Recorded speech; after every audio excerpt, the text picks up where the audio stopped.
I am a hip-hop artist, musician by trade, but I'm sure not all of you have even heard a song of mine. So what I'm going to do, just to bring you up to speed quickly, I'll just give you a little a cappella of what it is exactly that I'm discussing in all this music of mine. Listen to the opening line already. Do I look like I'm a criminal? Do I look like I'm a criminal? Just because I'm wearing different clothes, stereotypes make it difficult. I thought society was liberal, we the original and aboriginal, but what they did to us was despicable. Our ancestors probably didn't know they'd be killing Generation Indigo, but since an embryo in my mother's womb, a new release coming soon. They hope I'm just another colored brew with no wife, kids, or a honeymoon. They hope I collapse and I don't balance and I go backwards to the low standards, but I won't have it. I'm the commander of my own planet. Oh, God damn it, this is something that you need to hear aloud. Brown people, the world is ours, but those in power never will allow us to hold it because they think we'll burn it down. Because they know that we the flame starters. The chosen ones is who we take after. We were raised harder. We came conquered, showed middle fingers to the slave master. Lord, I pray for all my slaves. Every word I say is like my Nora blades. When I think of all of those who fought and gave their life and not even in the Hall of Fame. Subay goes, fuck the quotas. For my soldiers who got their throats cut. Slam dunk, fuck a donut. I took revenge for my opa.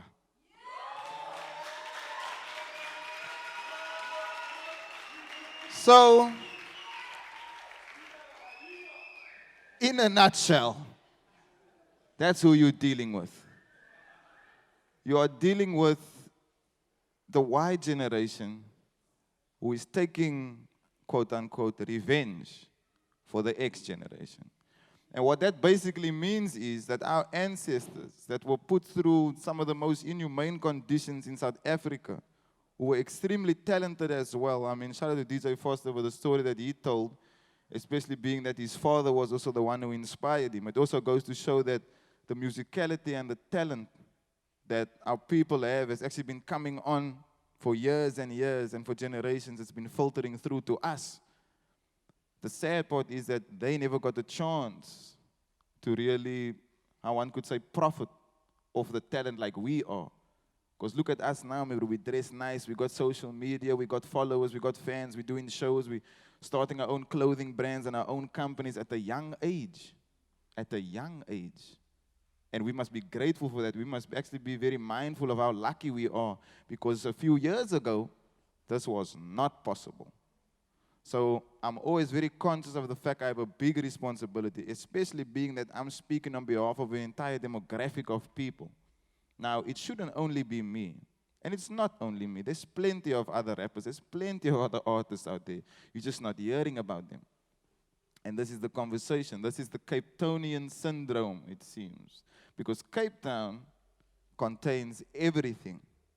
When I say everything, I'm talking about from talent to culture, cuisine, destinations, your vacations, holidays, wherever, whatever you want to mention, whether it be fashion, style, I mean, we have it all right here on our doorstep. So why is it that we are struggling to sell this to the rest of the world? Or why do we always have to get in some sort of outside international help to sell this to the rest of the world? Why can't we profit off it directly? You know, so by me partnering up with guys like Nando's, Zando, Heavy Chef, you see that rhyme, Nando, Zando? I do it in my sleep. I don't even realize I'm doing it anymore. But the fact that bigger corporations, bigger companies are starting to realize our potential and see that there is some value to what we're doing is already blinker on, light bulb on. We're starting to realize, okay, they see the potential. You know, so we also can't sleep on our own potential. If companies are that big or looking at us thinking like, yeah, these are the next guys. The independent entrepreneurs are the next guys. The ones with the new innovative ideas are the next guys. So when it comes to rap music, for example, what I do, as we know, hip-hop is a Western culture. Hip-hop comes from America. We did not invent hip-hop. We adopted it very early in South Africa, thanks to guys like Prophets of the City and Brasafani Cap, which is basically the Cape Flats rappers Mitchell's Plain, which is right next door to Khayelitsha. So if you think of it, all the urban culture that's coming out of South Africa currently was started right here where we are, a few meters away. But once again, as I said, we must not sleep on our potential and our talent, because we have literally all the tools we need to sustain ourselves at the moment. So what I decided to do with the little knowledge that I had was enterprise. Start my own business. I like when Foster said we were tired of knocking on the doors of the record labels and these big companies, asking them for record deals and asking them for opportunities. Because at the end of the day, there are so many like us who's asking for handouts, who's asking for shortcuts, who's asking for opportunities. The only thing on my mind was, I'm going to ask once, maybe twice. But for the third time, there's going to be no more asking. Now I'm going to start taking. Instead of doing it in the way that I was taught by my friends, because when Foster was telling the story of how I went to prison, I thought to myself, I was this close. I'm only 27 years old, but I was this close to going down that exact same road. Basically, I was just 1 yes away from going to prison. Because at the end of the day, it's all on you to make a decision. Are you going to get in the car with the Owens? Are you going to go to that house? Are you going to carry the gun? Are you going to hide the drugs for them? So at the end of the day, it's basically your decision. It's your decision. My decision was instead to enterprise, but apply what I have learned from these people, from my friends. Apply that same hustle, apply that same hunger, but do it in the industry. Do it in the corporate space. Do it in the boardrooms. Do it on the stage. So what I have learned there, the survival tactics, that hunger, that desire, that drive, that determination that I see guys who's pushing the trolleys have, I need to have that same determination. I need to have that same understanding, that same ambition. But I need to do it on a professional scale. So instead of knocking at the record label's door, I started my own label. Instead of wearing a lot of fancy clothing brands, I started my own clothing brand. Instead of me chasing down record label execs, I started creating mixtapes at a very, very fast rate. Now, what is very fast rate, you ask? So I made 24 mixtapes in 24 months. Yeah. So one mixtape every month. Wait, instead of me like, okay, because I mean, you're making, let's say I was on the fourth one. It's not like I was standing on the corner saying, mixtapes for sale, mixtapes for sale. I wasn't doing that because I already understood that in our communities, because our people have so little belief and faith in us, there's no way that they're going to take out money out of their pocket and give it to someone they have no clue exists. So they didn't know Youngster in my area I was staying in. They didn't know who I was. They didn't know I was rapping because I was so afraid and worried about what other people thought. I'd never told anyone I could even rap. Because the times I did, I was teased, I was made fun of, I was bullied, I fought a lot over this shit. I had to defend myself on why I want to do what is reserved for Black America. Because in the mind of the Cape Townian man, let's even narrow it down, sorry to say it like that, but in the mind of the colored man even, we have two options. You got sport, or you must get a job. So it's either you can play soccer. You heard what Foster said, he was one of the best soccer players. Why do you think that is? Because sport is a very big industry here in South Africa, bro. So it's either I must play soccer, or I must go get a job. Those are the two options I had in the communities we live in. But it's false. It's obviously a false way of belief. It's not the reality. But unfortunately, we've been conditioned, and there was apartheid and colonialism and slavery, blah, blah, blah. The list goes on. The photographs you see around you are actually very good reminders of that, but we won't go there now. The point I'm trying to make was because those were my options, and I was good at neither one of them. I was not Foster, bro. I can barely score a goal in soccer, for God's sakes. I'm quite on the sideline. Coaching, cheerleading. Yeah, salute. You'll find me there, bro. You know, but sport, I reserve that for the professionals, man. But when I saw there was this gap of music missing, because at one point Cape Town was known for musicians. Some of the best musicians of South Africa come from this place. But nevertheless, instead of trying to sell my mixtapes as an unknown rapper, I gave my mixtapes. And that is a mistake that most of the Owens make of today. You just want to sell yourselves before anyone is convinced that your product is worth buying. That's the problem. You are all trying to make money immediately. You want to see remuneration now. You want to be validated for your talent and your success now. Doesn't work like that, unfortunately, even though we live in the microwave generation. I call it the microwave generation because everything is instant. Ting! It's done. Eat it. That's why I call it the microwave generation. It's all bullshit. It's additives and preservatives and sugar-coated. It's not real. It doesn't last long. That's why we call it the microwave generation. Because soon, if you leave that plate of food too long, it gets cold. And what must you do? You must heat it up again. So I wasn't thinking like a microwave, bro. I was thinking like a fast food restaurant, more or less. So I'm going to feed you this. You're going to enjoy it. You're going to consume it. But I'm going to make sure that I got another one ready. I'm going to make sure that if this one don't taste nice, then I got 23 more that you can eat, bro. By the time I came like to my 7th or 8th mixtape, this was in July, because like I said, we made one every month.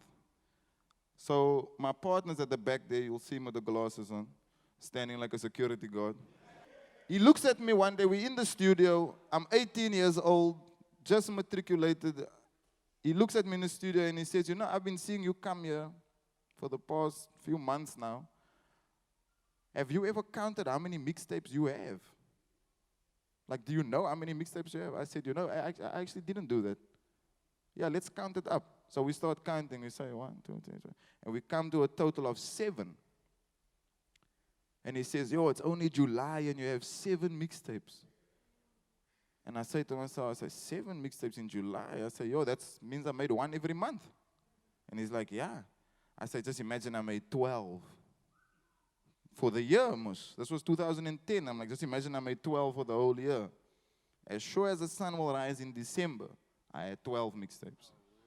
And I thought to myself, yo, I was getting so much attention now because people were more impressed by the volume, not by the actual songs. They were just like, this motherfucker made 12?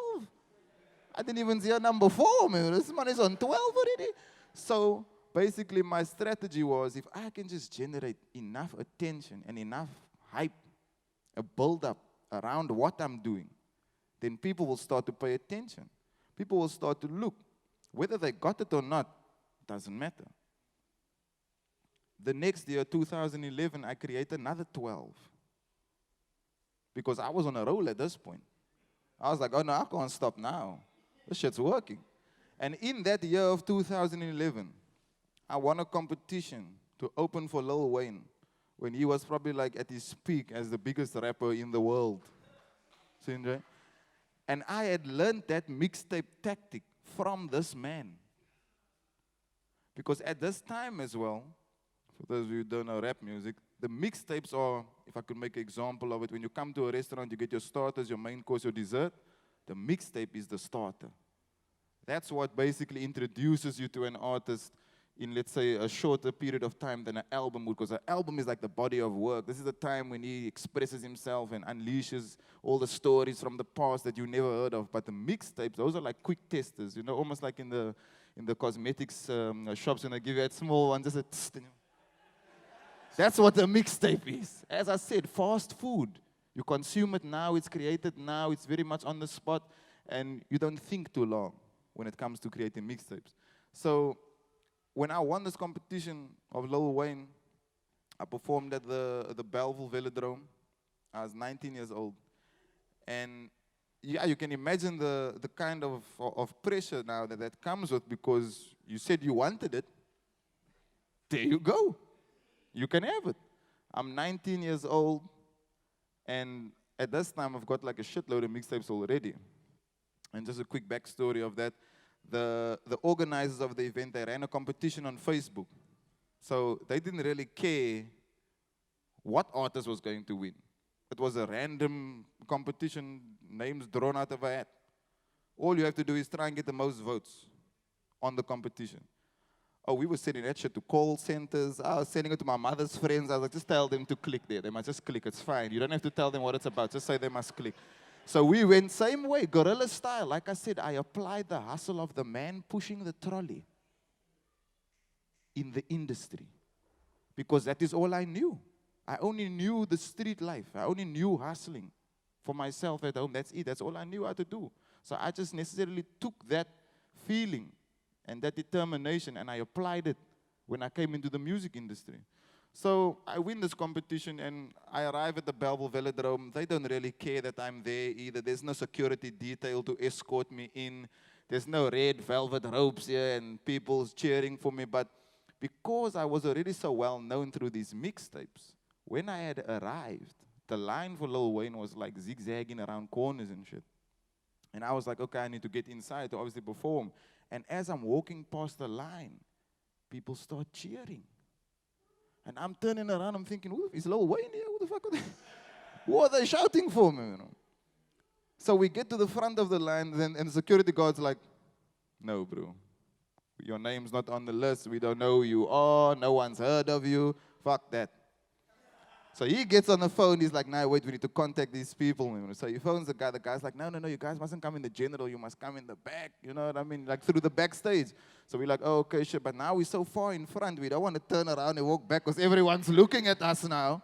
So instead, I don't know who came up with this, but very similar to the brick pillars that are outside here. When these pillars like get built, usually they go up.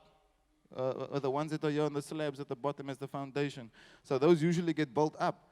Instead of walking back, like I said, I don't know whose idea this was, but we climbed up those things and walked back in the opposite direction of the line because we didn't want to pass the people again. This time I was elevated, so it was even more stupid for me to try and think no one was going to see me.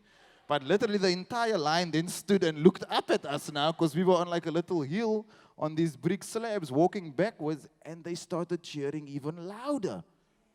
Because they were like, shit, this guy really is one of us. This motherfucker's climbing walls at Lil Wayne's concert. He won on Facebook. He's coming here with his brother. They said no, he found another way. Like, they could literally see that at this point, I was inexperienced, but I was being presented with the opportunity of a lifetime and not letting it slip through my fingers. I was doing anything I had to do. We get inside, and you know, one of the sound guys, he comes to us and he says, so our other act is running late and we need you to perform for a half an hour. The original performance was for 10 minutes. 10 minutes. Imagine telling a 19-year-old rapper that has just started, who probably, I mean, they didn't know who I was, so they didn't know about the mixtapes and all these people that actually knew me. They just thought I won a competition on Facebook. That's it. But because I had so much music, I told him 30 minutes. Okay, yeah, now we got that. I had like 17 mixtapes already. I was like, yeah, no, we got 30 minutes. We got 30 minutes, you know. And that show, I opened up, and that show turned out to be probably one of the first defining moments in my career. There were many.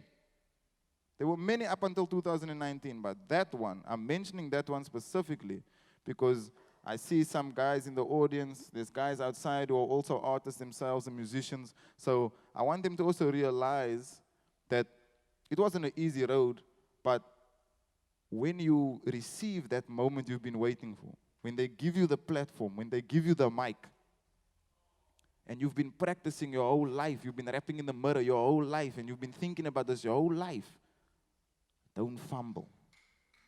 If you say you want it, if you say that this is your desire, if you say this is your dream, and then they give it to you, because it's going to happen one day.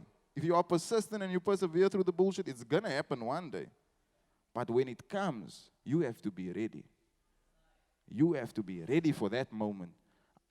If I'm standing in front of you now, I've traveled overseas, I've done tours overseas, I've worked with some of the most influential artists of South Africa. I've been in the presence of some of the biggest artists from America and other parts of the world I never thought I'd see one day because of rap music.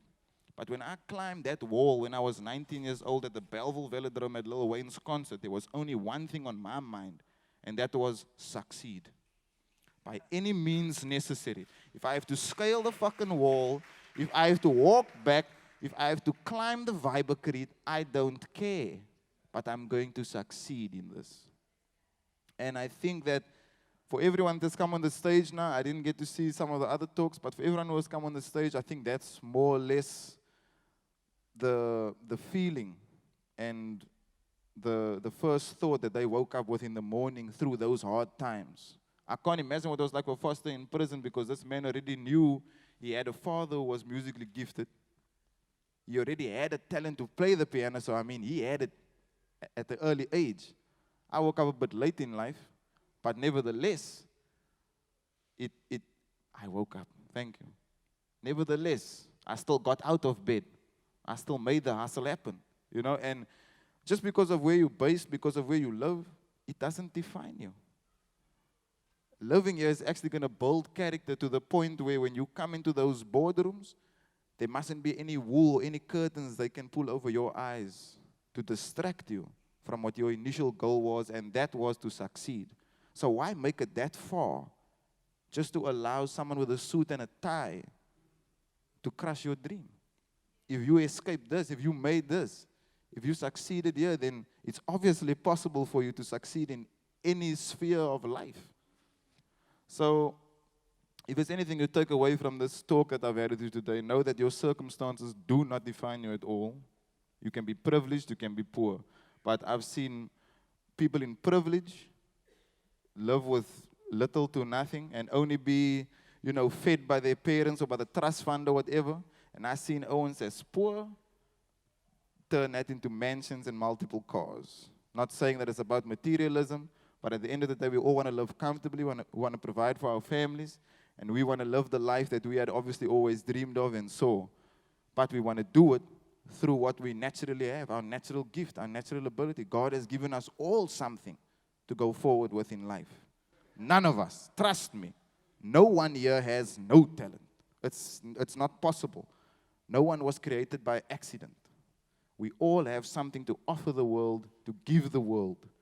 You just have to find it, unlock it, and hopefully by the grace of God, you'll be able to profit off it as well and turn it into a career, not a job. Salutas. Shit.